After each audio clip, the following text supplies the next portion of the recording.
क्या नेताजी सुभाष चंद्र बोस और गुमनामी बाबा एक ही शख्स थे? क्या नेताजी ने ही गुमनामी बाबा बनकर अपनी जिंदगी के आखिरी वक्त फैजाबाद में गुमनामी जिंदगी के तौर पर गुजारी थी? ऐसे कई सवाल हैं जिन पर अभी भी पर्दा पड़ा है, जिनके जवाब आज दशकों बाद भी तलाशे जा रहे हैं। नेताजी की मौत का रहस्य अब भी बरकरार है। क्या नेताजी की मौत 1945 में प्लेन क्रैश में हुई थी?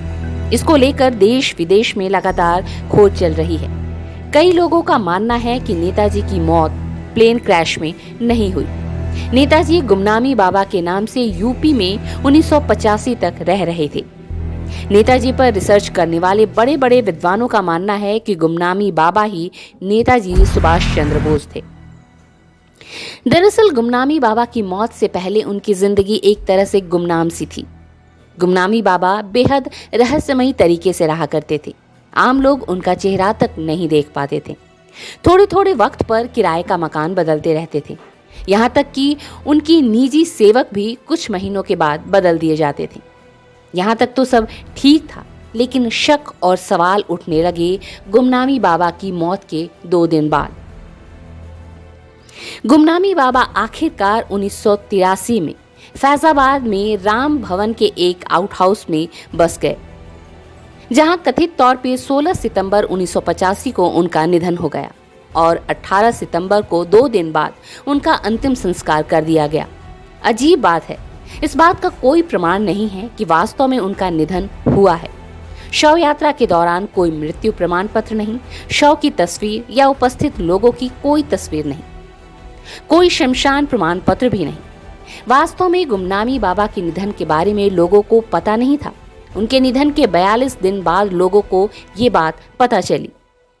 उनका जीवन और मृत्यु दोनों रहस्य में डूबा रहा, पर कोई नहीं जानता क्यों।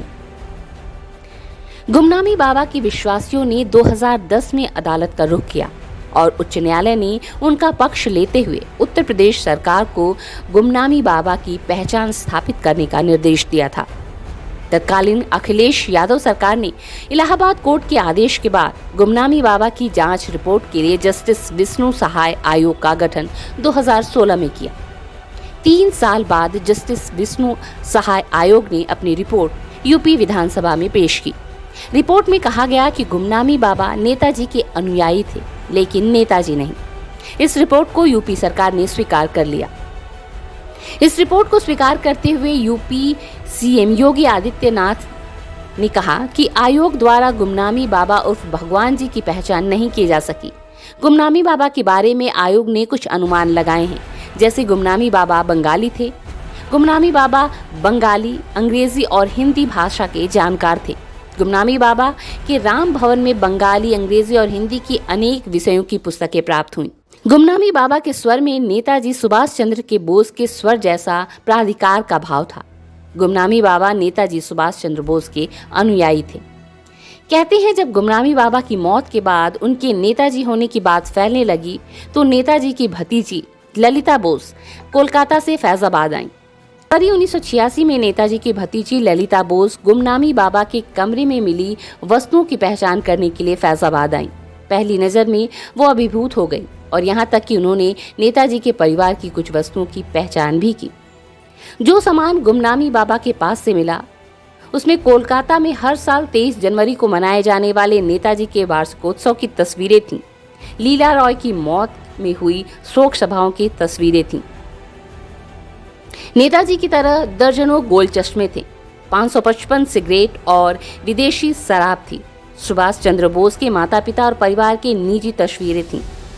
एक रोलेक्स की जेब घड़ी थी और आजाद हिंद फौज की एक यूनिफॉर्म थी। सुभाष चंद्र बोस की मृत्यु की जांच के लिए बने शहनवाज और खोसला आयोग की रिपोर्ट, सैकड़ों टेलीग्राम और पत्र आदि जिन्हें भगवान जी के नाम से संबोधित किया गया था। यही नहीं, हाथ से बने उस जगह के नक्शे भी बरामद हुए जहां नेताजी का विमान क्रैश हुआ था।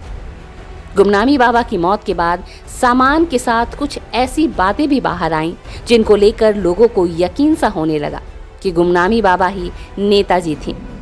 इसके बाद गुमनामी बाबा के ही नेताजी होने की जांच के लिए कई जगह प्रदर्शन हुए। इस मामले की जांच के लिए मुखर्जी आयोग का गठन किया गया। हालांकि ये साबित नहीं हो पाया कि गुमनामी बाबा ही नेताजी थे।